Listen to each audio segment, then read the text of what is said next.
À la une de Jeune Afrique, deux grands entretiens réalisés à la veille du sommet des chefs d'État de l'Union africaine qui commence aujourd'hui à Addis Abeba. Deux chefs d'État concernés par la guerre dans l'est de la République démocratique du Congo. Bonjour François Soudan. Bonjour Catherine. C'est vous qui avez interviewé ces deux chefs d'État, l'Angolais Joao Lourenço et le Rwandais Paul Kagame. Commençons par le président angolais, le président en exercice de l'Union africaine. Quelle est sa position? Que vous a-t-il dit? Alors, il nous dit deux choses à ce propos, le président angolais, dans cet entretien qui, par ailleurs, porte sur beaucoup d'autres sujets, hein, Catherine, notamment sur le fait qu'il ne briguera pas un troisième mandat en 2027. C'est important.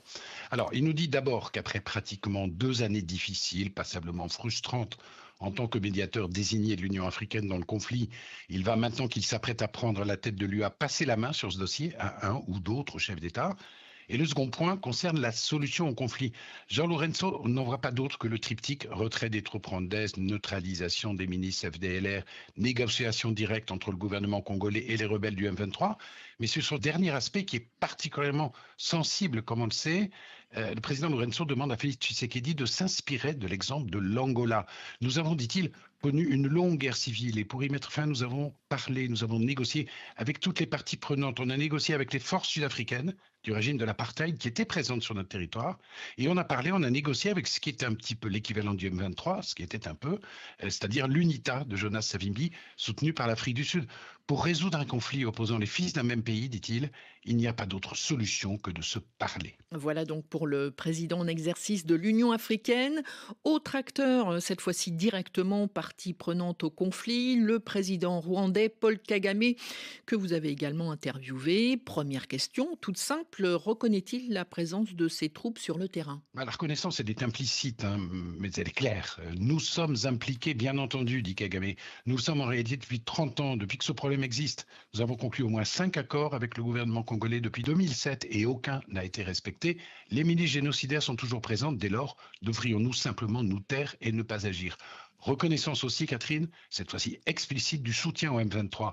Un groupe qui, dit-il, ne fait que réclamer le droit à l'existence d'une population à qui l'on reproche d'être composée de Tutsis et que l'on veut expulser au Rwanda, alors que ce n'est pas le Rwanda qui les a amenés au Congo. C'est l'histoire de la colonisation et du tracé des frontières.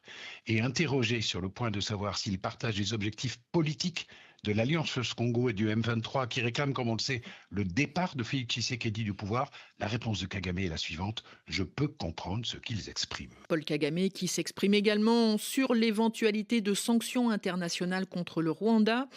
Et il n'y va pas par quatre chemins. Ah non, on est là dans du Kagame pur jus, un tranchant, intransigeant, d'autant plus offensif qu'on cherche à l'isoler. Des pays, dit-il, dont certains font partie du problème, et il en cite deux, ex-colonisateurs, Belgique, Allemagne, me menacent de sanctions alors que je me défends et ils pensent pouvoir m'intimider avec ça. Soyons clairs, si je dois choisir entre faire face à une menace existentielle et être confronté à des sanctions, je prendrai les armes pour affronter la menace sans tenir compte des sanctions. Et Kagame prend en exemple l'histoire d'une femme pendant le génocide de 1994. Avant qu'il ne la tue, raconte-t-il, ses bourreaux l'ont sommé de choisir la façon dont elle allait mourir. Sa réponse a été de leur cracher au visage. Alors, on le voit, Catherine, l'heure n'est pas encore, et c'est un euphémisme au dialogue. Encore moins à une rencontre Kagame-Tshisekedi, une rencontre dont le président rwandais dit d'ailleurs ne pas percevoir l'intérêt, si elle se résume, dit-il, à serrer des mains et à faire le spectacle devant les caméras. Merci François Soudan. Ces interviews de Paul Kagame et Joao Lourenço sont à retrouver sur jeuneafrique.com.